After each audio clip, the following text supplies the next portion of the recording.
지금부터 오늘 금융통화위원회에서 결정된 통화정책 방향에 대한 이주열 한국은행 총재의 기자간담회를 시작하겠습니다. 네, 이미 알려드렸듯이 오늘 금융통화위원회는 한국은행 기준금리를 현재의 1.75%로 유지하기로 결정했습니다. 이 같은 결정 배경에 대해서 간략히 설명을 드리겠습니다. 지난 4월 통화정책 방향 결정 회의 이후에 대외 여건을 보면 먼저 세계 경제의 그 성장세는 둔화 흐름이 이어졌습니다. 주요 국별로 보면 먼저 미국은 고용 호조에 힘입어 양호한 성장세를 지속하였습니다. 그렇지만 일본과 중국은 수출 부진의 영향으로 성장 흐름이 약화되고 있으며 유로 경제는 약세와 확장이 혼조된 그런 신호를 보이고 있습니다. 국제금융시장에서는 미중 무역 분쟁이 심화됨에 따라 주요국 주가와 금리가 하락하고 신흥국의 경우에는 환율이 큰 폭 상승하는 등 변동성이 확대되었습니다. 국내 실물 경제를 좀 부문별로 보면 설비와 건설 투자의 조정이 지속되었으나 소비는 완만하지만 증가세를 이어간 것으로 그렇게 평가됩니다.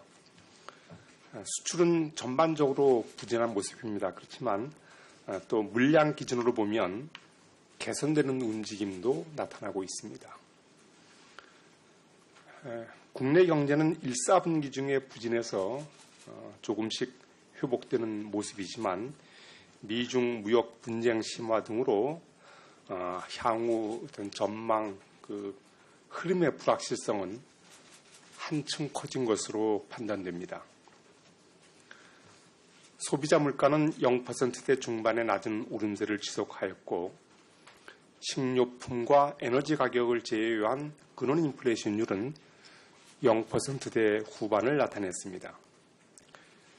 이처럼 소비자 물가 상승률이 0%대에 머물러 있지만 하반기로 가면서 국제 유가와 환율 상승의 영향으로 1%대 초중반으로 높아질 것으로 예상을 하고 있습니다. 국내 금융시장은 4월 금통위 회의 이후 국내외 경제지표 부진 그리고 미중 무역 분쟁 심화 우려에 주로 영향을 받아 주요 가격 변수의 변동성이 확대되었습니다. 내역을 보면 주가와 장기 시장 금리가 큰 폭 하락하고 원 달러 환율은 상당폭 상승하였습니다. 금년 1, 4분기 중 월 평균 2조 원대의 소폭 증가에 그쳤던 가계대출은 4월 이후 증가 규모가 확대되고 있습니다. 그리고 주택가격은 수도권과 지방 모두 하락세를 지속하고 있습니다.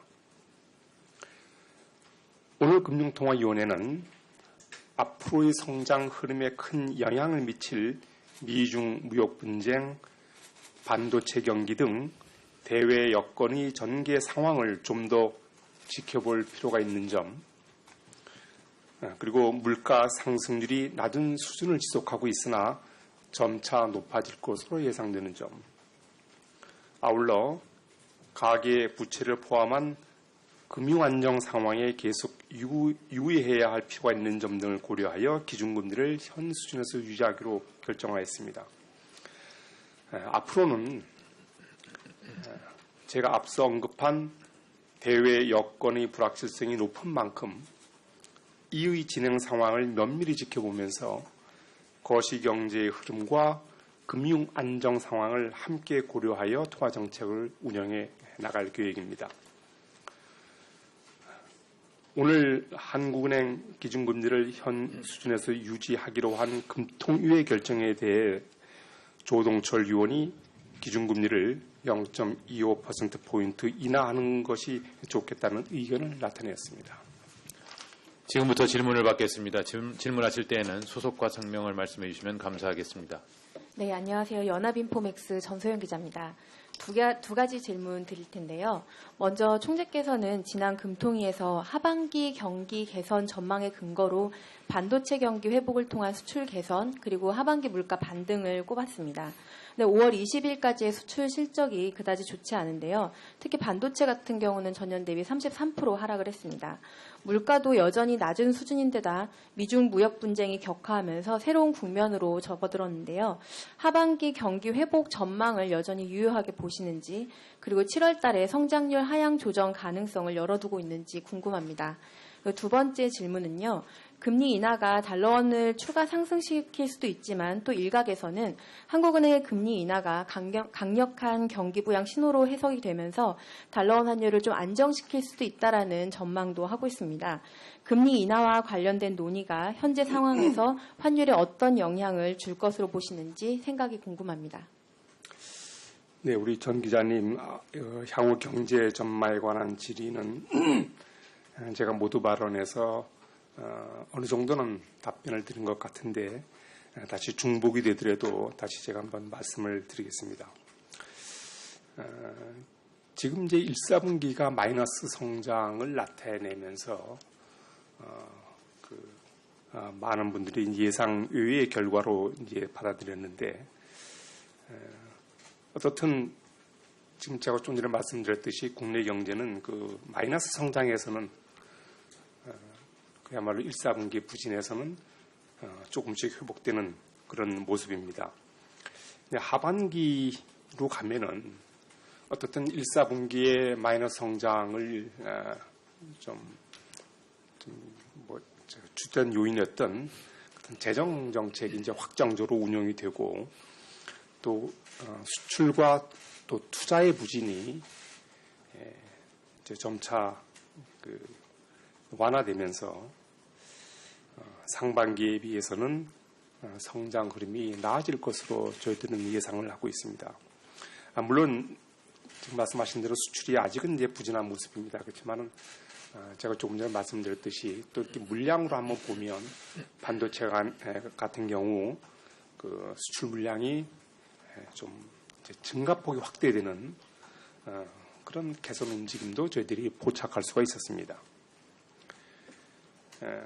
그렇지만 이제 물론 지난 4월 전망에 비해서 또 우려되는 그런 상황 전개도 있습니다. 대표적인 게 이제 미중 무역 분쟁인데 당초에는 좀 그 타결이 낙관됐던 무역 분쟁이 5월 들어서 다시 또 이렇게 그 악화하는 쪽으로 그렇게 진행되고 있어서 어떻든 저희들이 지난번 보았던 전망 경로의 불확실성은 정말 한층 커졌다 이렇게 생각을 하고 있습니다. 그래서 저희들이 앞으로 통화 정책도 이러한 것을 좀 지켜보아 가면서 운영하겠다고 하는 그런 취지로 제가 말씀을 드렸습니다. 물론 지금 하향 조정 가능성을 언급하셨는데 저희들이 지금 아마 좀 경기를 상당히 부정적으로 보는 그런 견해는 앞서 언급한 여러 가지 우리 불확실성 요인이 상당히 좀 악화되는 그쪽 견해를 전제로 해서 아마 이제 한 걸로 생각이 됩니다. 그렇지만 저희들은 이 상황이 앞으로도 한 달 내에 또 어느 정도로 또 바뀔지는 참 예측할 수 없기 때문에 그 상황도 저희들이 지켜보고 저희들이 좀 향후 전망에 좀 판단해 나갈 그런 계획입니다. 예. 그리고 참 두 번째 이번에 금리나 외환시장 관련해서 질문을 하셨는데 최근에 통화정책 방향과 관련해서 그 외환시장의 움직임에 관심이 높아진 것으로 알고 있습니다. 그렇지만은 제가 여러 번 강조했듯이 이 환율이라고 하는 것은 금리의 하나에 의해서 결정되는 그런 요소가 아닙니다. 물론 금리도 영향을 주겠지만 소위 어떤 글로벌 리스크의 변화, 대표적으로 우리 미중 무역 분쟁의 전기 양상이라든가 하는 국제적인 리스크가 어떻게 바뀌느냐, 그 다음에 우리나라의 대외 건전성 수준이 어느 정도냐,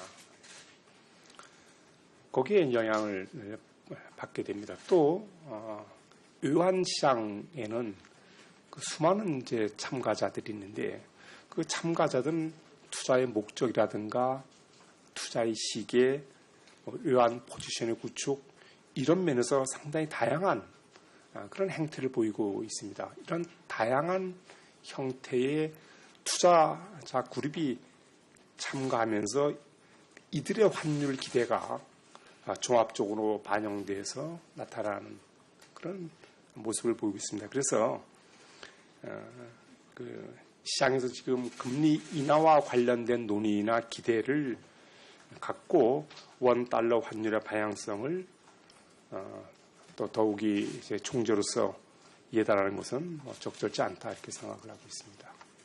다음 질문 받겠습니다. 예, 안녕하세요. 머니투데이 한고은 기자입니다. 저는 세 가지 질문 드리려고 하는데요. 그 총대님께서 방금 언급하셨듯이 시장에서는 금리 인하 기대감이 좀 있는 편입니다. 좀 더 두터워지는 것 같기도 하고요.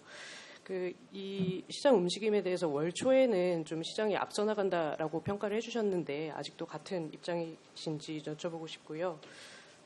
그리고 지난번 금통위 때 마찬가지로 가계부채 증가세가 좀 둔화되고 있다라고 평가해 주셨는데 1분기 가계신용 그 지표가 통계가 나오면서 금융안정에 대한 관심이 좀 줄어드는 것 같습니다. 증가율이 많이 떨어지면서 현재 금융안정 상황에 대한 진단과 앞으로 통화 정책이 신중하게 이렇게 봐가신다고 하셨는데 경기 대응이나 물가 안정 그리고 또 금융 안정 중 어떤 책무에 좀 더 집중해서 운영돼야 된다고 보시는지 말씀 부탁드립니다. 그리고 마지막으로 오늘 오전에 그 정부에서 4월 경상수지 적자 가능성을 언급했는데요. 이 부분에 대해서 어떻게 보시는지 하고 정부에서는 일시적인 거라고 예상하긴 했지만 이제 경상수지가 대외 건전성을 측정하는 하나의 지표로 쓰인다는 점에서 좀 좋지 않은 영향도 있을 것 같습니다. 이 부분이 한국 경제에 어떻게 영향을 미칠지 어떻게 보시는지 말씀 부탁드립니다. 네, 우리 한 기자 질문하시면서 이제 금리 인하에 대한 기대가 높아졌다 이렇게 말씀을 하셨는데 1사분기 성장률이 마이너스를 나타내고 또 좀 낙관을 했던 미중 무역 분쟁이 좀 악화되는 쪽으로 방향을 틀에 따라서 거기에 따른 우려로 아마 이러한 기대가 형성되고 있는 것으로 저는 알고 있습니다. 그렇지만 제가 거시 경제와 금융 안정을 이제 종합적으로 놓고 통화 정책을 운영하게 되는데 이 상황을 한번 종합해서 보면 지금은 기준금리 인하로 대응할 상황은 아직은 아니지 않느냐 저는 그렇게 보고 있습니다. 그래서 종전에 했던 입장에 변화가 없습니다. 사실 거시 경제 측면에서 보면 제가 모두 발언에서 말씀드렸듯이 1사분기 성장률은 부진했지만 앞으로는 수출과 투자의 부진의 그 정도가 이제 완화될 거고 또 어떻든 정부의 적극적인 재정 정책에 힘입어서 성장 흐름이 구체적으로 어느 정도까지는 제가 미리 말씀드릴 수는 없다 하더라도 성장 흐름이 회복될 것으로 저희들은 지금 보고 있습니다. 또 낮은 물가 오름세는 누차 설명드렸지만 또 공급 요인, 정부 복지 정책의 영향이 크기 때문에 통화 정책으로 대응하기 어려운 측면이 있고 하반기로 가면서 조금 높아질 거다. 물론 수요 면에서의 물가 압력이 낮은 것은 사실입니다만 지금 0%대가 계속 가서 일각에서 우려하듯이 무슨 디플레이션이라든가 하는 우려는 과도하다고 저희들은 보고 있습니다. 금융 안정 측면에서는 물론 가계대출 증가세가 우리 한 기자님 지적하듯이 최근에 둔화된 것은 사실입니다. 그렇지만은 그 금융안정 상황은 뭐 한두 달 내에 아주 단기간에 뭐 해소가 되는 그런 상황은 아닙니다. 지금 잘 알고 계시다시피 어떤 뭐 금융 안정 상황을 나타내는 가장 대표적인 지표가 이제 가계부채인데, 가계부채가 어떤 그 지표와 대비해서 보더라도 상당히 과다하다는 것은 뭐 의심의 여지가 없습니다. 지금 가계부채가 GDP의 거의 100%에 100%에 해당하는 수준으로 높아졌고, 특히 가처분 소득에 견줘보면 그 어느 나라보다도 물론 유럽의 일부 국가가 있긴 합니다만 OECD 전체로 봤을 때 대단히 높은 수준에 와 있습니다. 또 더욱이 둔화됐다고는 하지만은 여전히 명목 소득 증가를 웃도는 그런 수준으로 있고, 그래서 이 금융 안정 상황은 여전히 우리가 유의 깊게 살펴봐야 할 그런 문제다, 이렇게 저는 보고 있습니다. 어디에 주안점을 둬야 되느냐? 가계부채 증가세가 둔화됐기 때문에 이제 뭐 금융 불균형 위험은 적지 않느냐? 뭐 이렇게 생각하는 것은 제가 그렇게 볼 건 아니라고 제가 말씀드렸고, 지금 상황에서는 어디에 더 중점을 둔다기보다 현재로서는 거시경제의 흐름, 금융 안정 상황을 그야말로 함께 균형 있게 고려하면서 통화 정책을 운영하겠다는 말씀을 다시 한번 제가 강조를 합니다. 경상수지 적자, 특히 4월달 경상수지 적자 가능성이 이제 거론이 되고 있습니다. 그런데 이제 경상수지를 원리별로 보면 이 계절성을 좀 일부 띄고 있습니다. 대표적인 게 4월의 배당금 지급이라든가, 특히 관광 시즌 때의 여행 지급이라든가 하는 월별로 보면 경상수지가 기복이 꽤 심합니다. 작년에 저희들이 수백억 달러 흑자를 냈습니다만, 작년 4월의 경우에는 경상수지 적자가 14억 달러에 불과했거든요. 많을 때는 90억, 100억씩 가다가도 이처럼 이렇게 격차가 큽니다. 월별로 보면. 그래서 저희들은 사실상 월별 경상수지의 흐름은 저희들이 크게 중시하지 않습니다. 사실상 연간 전체로 봤을 때 얼마냐 하는 거지. 그래서 설령 4월에 어떤 그런 4월 특유의 어떤 요인으로 인해서 경상수지의 흐름이 바뀐다 하더라도 저희들이 그야말로 경상수지 흑자 기조가 바뀌는 건 아니다, 이렇게 봅니다. 우리 한 기자님께서 우리 대외 건전성을 나타내는 아주 대표적인 지표이기 때문에 중요하다고 말씀하셨는데, 그렇기 때문에 월별 지표에 연연하지 말고 전체 흐름, 다시 말해서 연간 지표에 더 주목해달라 하는 말씀을 드립니다. 다음 질문하시기 바랍니다. 네, 안녕하세요. 저 블룸버그 통신 엄지영 기자입니다. 간단하게 여쭤볼 게 있는데요. 최근 달러 강세가 현물 환율 시장뿐만 아니라 외환 수합과 통화 수합 등 외화 자금 시장에도 좀 영향을 미치고 있고, 실제로도 그 달러 선호 현상이 외화 자금 시장에서도 좀 나타나고 있거든요. 이 같은 외화 자금 시장, 특히 수합 시장에서 좀 달러 선호 현상이 경제 펀더멘탈을 반영한 좀 자연스러운 상황인지, 혹시 좀 비대칭적 수급 여건에 있다면 이 같은 상황이 언제쯤 해소될 걸로 보시는지, 그거에 대해서 간단하게 답변 드립니다. 감사합니다. 네, 간단하게 답변 드리겠습니다. 지금 이제 외환 수합 시장에서 수합 레이트가 4월 중 하락을 해서 달러화 수요 우위가 강해졌다고 할 수 있겠습니다. 근데 이제 이 같은 현상은 주로 3, 4월 중에 거주자 외화 요금이 이제 큰 폭 감소함에 따라서 일부 은행에서 이를 보충하기 위한 그런 달러화 수요가 늘었고, 이제 그런 요인이 하나 있고, 또 하나는 그 보험사를 비롯한 우리 국내 기관 투자자의 해외 투자도 일부 확대된데 주로 기인한 것으로 파악하고 있습니다. 그렇지만 수합 레이트 하락폭이 과거 하락폭을 이렇게 벗어나지 않았고 또 5월 들어서는 또 소폭 반등하기도 했습니다. 그래서 이런 점을 감안하면 최근에 그런 상황은 그게 우려할 것은 아니다 이렇게 저는 보고 있습니다. 다만 어떻든 최근 대내 여건의 불확실성이 그 어느 때보다도 높기 때문에 이와 관련된 시장 상황도 저희들이 물론 면밀히 살펴볼 겁니다. 다음 질문하시기 바랍니다.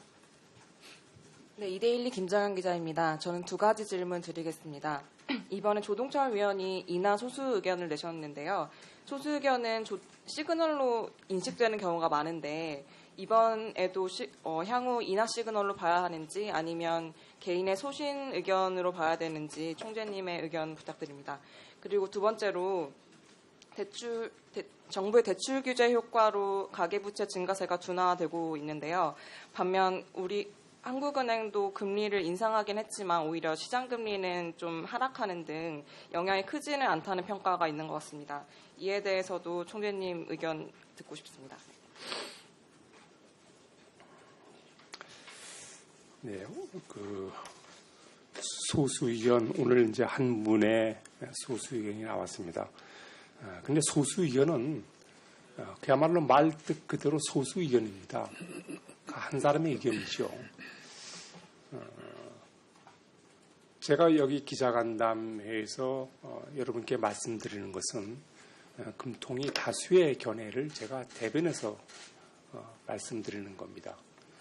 그래서 이게 금통위의 시그널이다라고 보는 거는 그거는 좀 무리죠. 물론 이제 과거에 소수 의견이 있고 또 소수 의견이 더 늘어나고 이렇게 하면서 실제로 이루어진 결과가 많이 있긴 합니다만은 어떻든 제가 말씀드렸듯이 지금 현재 다수의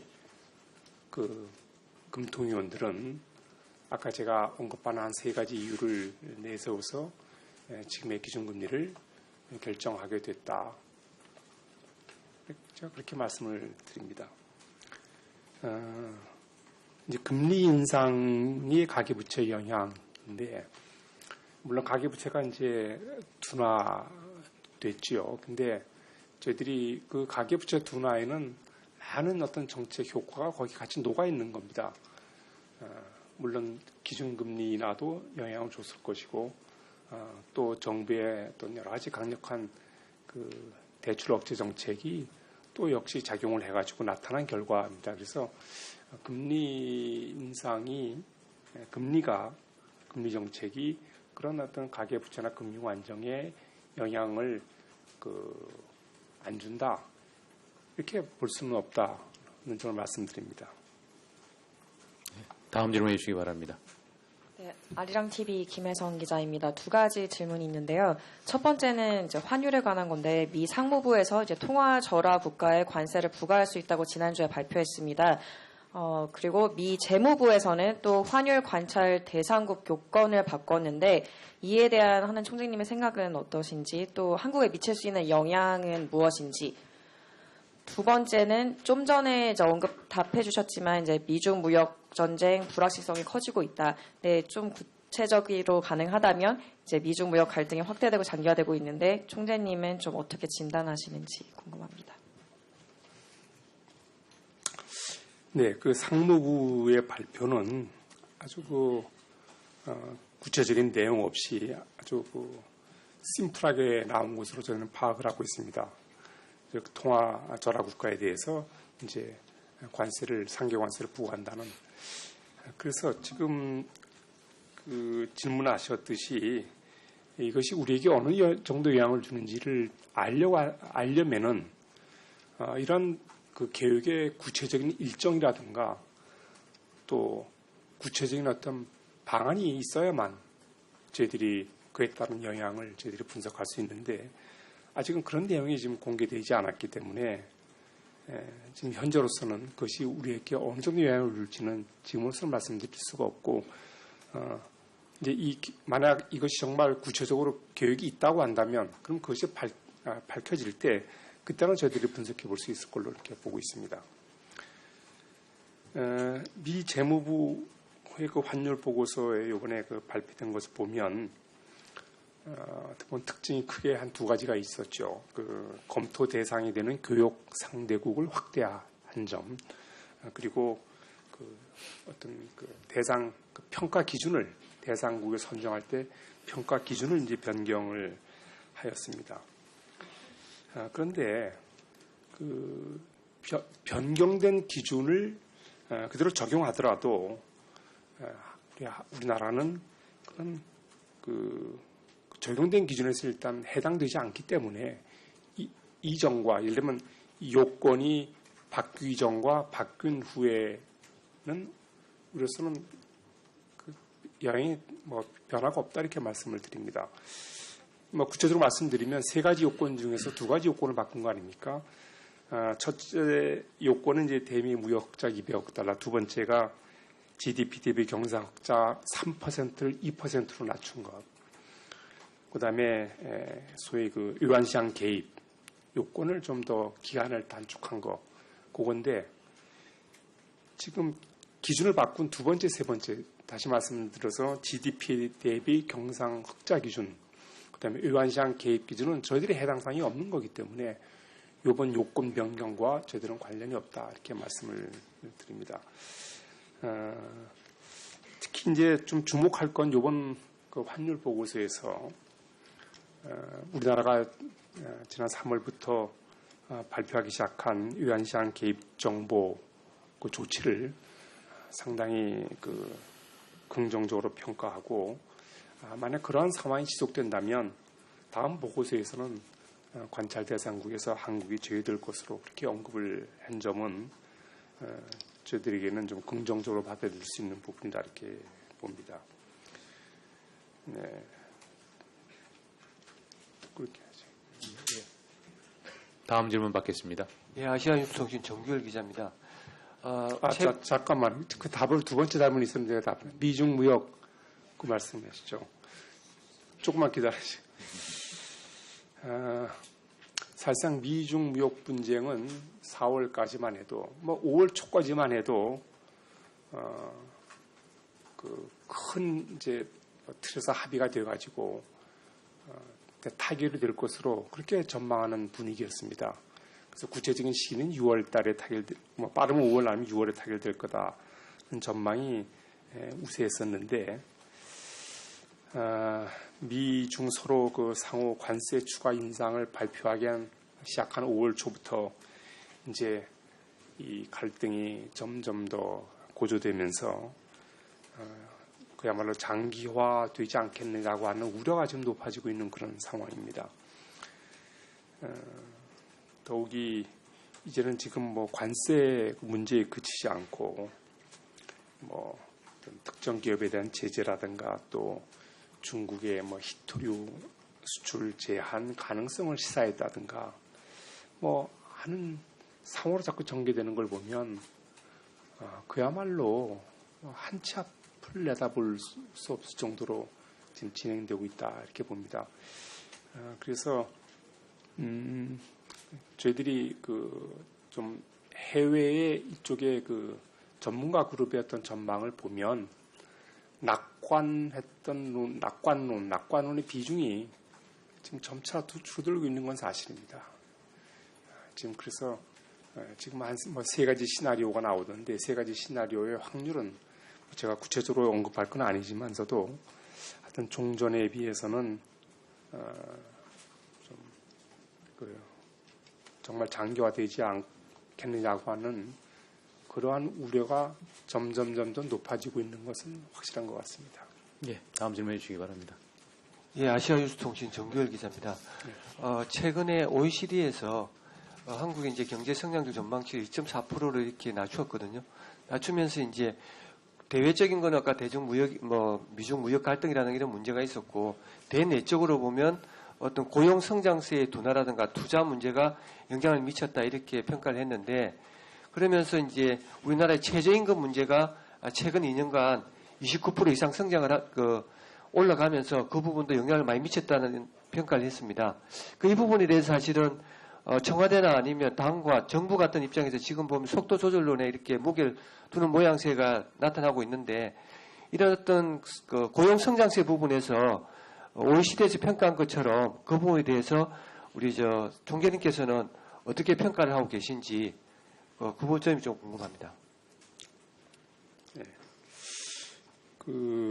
최저 임금 인상에 따른 영향, 다시 말해서 고용에 미치는 영향에 대해서는 좀 일부 기관에서 아마 또 의견이 나온 걸로 저도 그렇게 알고 있습니다. 물론 이제 OECD에서도 나왔고요. OECD 보고서를 저희들이 보니까 그 표현이 아마 이제 두 자릿수 최저임금이 두 자릿수 인상이 어떤 일자리 창출을 저해했다고 그렇게 기술되어 있습니다. 그래서 이 문제는 아마 저는 작년부터로 기억하는데 최저임금 올리면 어떻게 되겠느냐 그거에 대한 질문을 바로 이 자리에서 좀 여러 번 받은 기억이 있습니다. 그때 제가 말씀드리기는 첫 해가 이제 한 16% 올랐고 두 번째가 11% 올랐습니다. 그래서 첫 해 오를 때 첫 해 16%가 높은 인상률이기 때문에 그것이 고용에 어떤 영향을 주는지는 경제 주체들이 어떻게 받아들이느냐, 그 다음에 경제 주체들이 앞으로의 최저임금 인상에 대한 예상을 어떻게 하느냐에 따라서 고용에 미치는 영향이 달라질 겁니다. 제가 이렇게 말씀을 드렸어요. 정부가 그때 16% 인상 결정을 하면서 좀 능력이 떨어지는 영세업자를 위한 또 지원 조치도 같이 마련했습니다. 그래서 그런 것이 이제 같이 좀 작용을 하면 16%의 인상이 생각했던 것보다는 그렇게 크지 않을 수도 있다. 그렇지만은 이게 2년, 3년 계속 어떻게 올리면 그때는 또 상황이 달라질 거다. 제가 뭐 그렇게 답변을 제가 그때 했었습니다. 그래서 이제 결과적으로 한 두 해에 걸쳐 29% 올렸습니다. 뭐 이론은 자명하죠. 최저임금 어떻든 임금이 오르게 되면 고용에는 부정적 영향을 이제 주게 되어 있습니다. 그렇지만은 임금이 생산성 범위에 오르고 기업의 경영 능력에 감안해서 올리고 여러 가지로 기업이 감내할 수 있다면은 뭐 영향은 제한적일 거고 그래서 그는 뭐 이론적으로 나와 있는 얘기입니다. 최저임금이 구체적으로 어느 정도 영향을 줬는지는 참 계량적으로 파악하기는 곤란한데 최근에 보면 그 도소매라든가 음식 숙박업 거기는 아무래도 최저임금의 적용을 받는 근로자 비중이 높은 그런 업종입니다. 그런 업종에서 고용이 좀 줄고 있다고 하는 점을 보면은 최저임금이 고용에 분명히 영향을 줬을 거다 말이죠. 구체적으로 얼마큼 줬다고 하는 것은 제가 판단하기 어렵지만은 그것은 뭐 좀 하나의 나타나는 현상이고 OECD도 바로 그런 점에 주목을 해서 이런 언급을 하지 않나. 그래서 사실상 저는 OECD 언급이 뭐 새로운 언급이라고 생각하지 않습니다. OECD의 평가가 이미 국내에서 많은 사람들에 의해서 했던 거를 거의 뭐 어떻게 보면 비슷한 내용이기 때문에 뭐 새로운 지적이다라고 저는 생각하지 않습니다. 다음 질문 받겠습니다. 시간이 좀 많이 지났기 때문에 가급적 중복 질문은 피해 주시고 간단히 해주시면 감사하겠습니다. 네, SBS CNBC의 김한진입니다. 정부가 이제 추경과 같은 이제 재정 지출 확대를 좀 꾀하는 상황인데 이게 효과를 좀 극대화하기 위해서는 정책 조합적인 측면에서 통화 정책도 좀 같은 방향으로 이루어져야 되는 게 아니냐. 그러니까 경기가 힘들어서 정부는 지출을 늘리는데 또 한 해는 경기가 양호하다면서 이제 돈을 걷어들이면 이 효과가 좀 반감되지 않겠냐 이런 지적도 있는 것 같은데 어떻게 생각하시죠? 정책 조합 말씀하셨는데 뭐 지금 질문하셨듯이 정부는 어렵다고 해서 많이 불고 한국은행은 좋다고 해서 긴축하는 그런 상황은 물론 아닙니다. 하여튼 그거는 제가 다시 한번 그걸 분명히 하고요.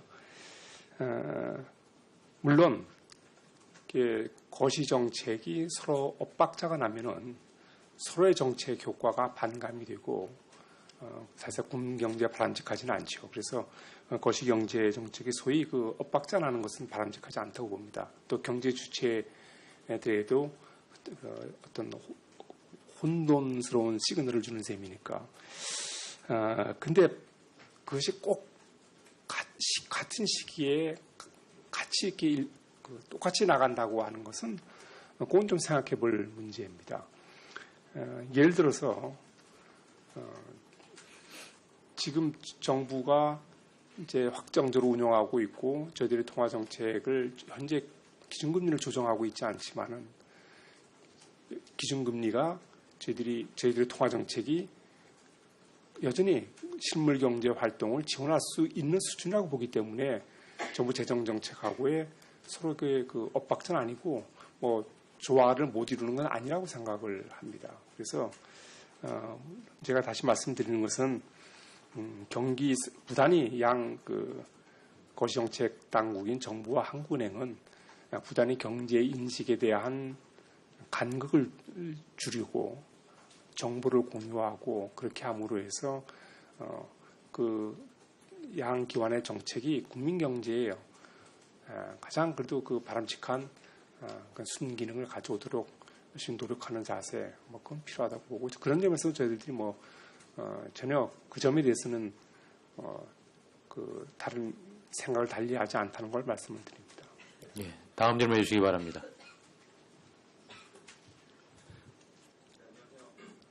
백진규 기자입니다. 최근 한국은행 내에서 근로기준법 해석을 놓고 노사 간에 충돌이 있었던 걸로 알고 있는데요. 공통근무시간제, 대체휴일 등 불이익한 내용이 포함된 걸로 아는데 총장님께서는 이번에 한은에서 도입하는 2주 단위 탄력 근무제를 노사 합의 사항으로 보시는지 아니면 노사 의견 청취로 충분하다고 생각하시는지 또는 어떻게 판단하시는지 의견 듣고 싶습니다. 네, 근로기준법 이게 52시간 적용과 관련해서 저희들이 노사 간에 충분한 그 협의를 통해서 저희들이 그 시행안을 만들려고 합니다. 저희들이 뭐 일방적으로 만들고 추진한다고 하는 것은 뭐 생각할 수 없는 것이고요. 저희들은 또 한국은행이 근로기준법을 지키지 않는다고 하는 것도 저희들이 생각해 볼 수 없는 겁니다. 그래서 지금 충돌이라고 하는 표현을 쓰셨는데 이것을 하다 보면 자연히 예를 들면 노조 측하고 또 쪽 경영 측하고는 그 디테일한 쪽에 들어가면 왜 이견이 없겠습니까? 그것이. 근데 그 이견은 전체 뭐 큰 줄기나 큰 방향을 이렇게 흔드는 쪽에 그런 이견은 전혀 아니고 뭐 얼마든지 그것은 다 이렇게 양해가 되어가지고 의견을 같이 하게 될 것으로 합니다. 그래서 충돌을 보이고 있다고 하는 표현은 저는 그것은 사실이 아니다 이렇게 제가 말씀을 드립니다. 예, 다음 질문해 주시기 바랍니다. 예, 저 이투데이 김남현입니다. 세 가지 질문 좀 드릴까 하는데요. 일단 지금 뭐 총재님은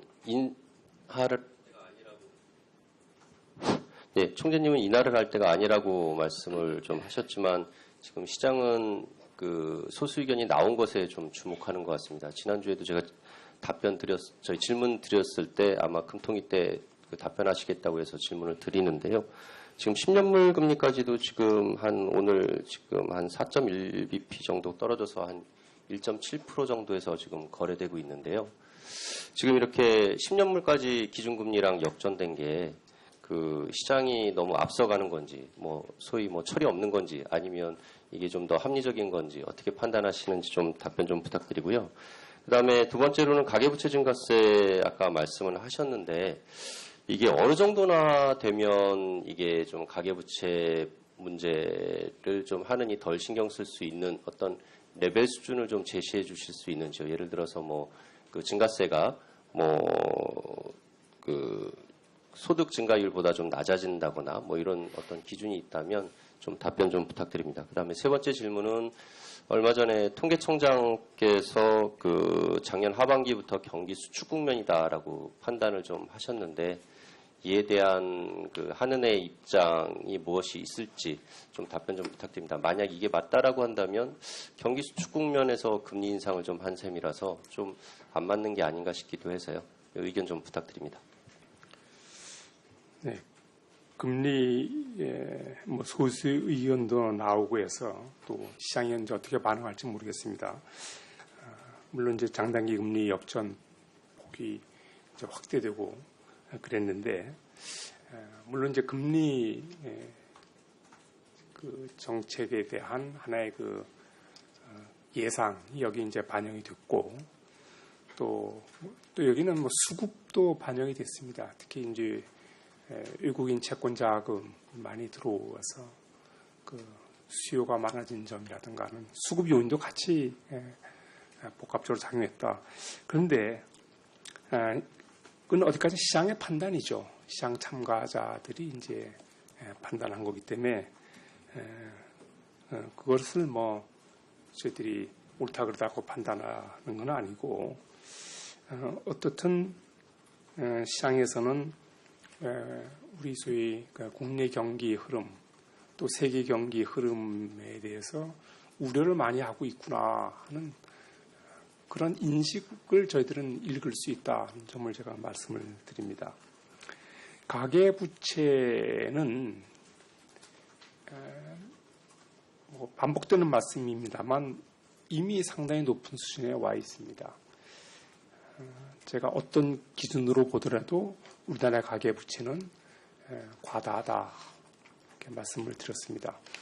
물론 다른 나라처럼 디레버리징이 있으면은 빨리 해소될 수는 있겠죠. 사실상 실제로 금융위기 이후에 많은 나라에서는 디레버리징도 있었거든요. 근데 저희들은 계속 큰 폭으로 이제 늘어왔는데 그 디레버리징이 또 반드시 또 바람직하자면 그렇지도 않습니다. 그건 경제에 충격을 주기 때문에 저희들이 말한 가계부채의 어떤 해결은 단기간이 아닌 장기간의 어떤 시기에서 가계부채 관리 대책을 해야 된다는 점을 말씀드리고 그러기 위해서는 무엇보다도 가계부채의 증가 속도가 적어도 소득 증가를 웃도는 쪽으로 저희들이 뭐 그것을 기계적으로 뭐 관리한다든가 인위적으로 한다든가 뭐 그런 건 아니지만 여러 가지 정책을 통해서 어떤 경제 주체 가계들이 어떤 소득 늘어나는 그런 범위 내에서 부채를 늘려나가는 그런 그 소위 의사 결정을 하도록 유도하는 게 바람직하다. 다시 말해서 제가 말씀드린 소득 이내로 한다는 것은 어떤 뭐 그것을 타겟으로 정해서 또 어떤 뭐 그 시한도 정하고 무슨 어떤 계획을 하듯이 하자는 그런 의미는 아니고 경제 주체들이 그런 의사결정을 하도록 정책적으로 유도하는 노력이 필요하다 이렇게 봅니다. 자, 수축 국면과 통화 정책을 연관시켰는데 사실상 그 뭐 다른 어느 나라를 보더라도 경기 국면에 따라서 거의 그 소위 그런 사이클과 똑같은 방향으로 통화 정책을 결정하고 하냐는 뭐 찾아보기 어려울 겁니다. 더구나 이게 경기 국면에 대한 판단은 상당히 테크니컬한 이제 그 분석이 됩니다. 그 이제 몇 개의 지표를 놓고 하는데 저희들이 통화 정책이라고 하는 것은 일부 몇 개 지표를 보고 하는 게 아니지 않습니까? 제가 말 거시경제, 물가, 금융 안정 상황을 다 고려해서 판단하는 거기 때문에 단순한 몇 개 지표에 의한 어떤 기술적 분석에 의한 경기 국면 판정과 통화 정책이 일치한다고 하는 것은 그것은 뭐 적절치 않다. 전체적인 흐름이야 뭐 방향은 어느 정도 같을지 몰라도 국면 전환에 따른 국면 삭자 아까 잠깐 말씀드리지만 어떤 그 기술적 요인 같은 것이 작용을 하는데 거기에 따른 경기 국면과 그야말로 금융 안정과 거시경제 전체 물가 상황까지 아우르는 그런 것을 놓고 종합적으로 판단하는 통화 정책과 그 시기를 매치한다는 것은 저는 적절치 않다 이렇게 생각을 합니다. 네, 더 이상 질문이 없는 것 같은데요. 그러면 이상으로 기자간담회를 모두 마치도록 하겠습니다. 감사합니다.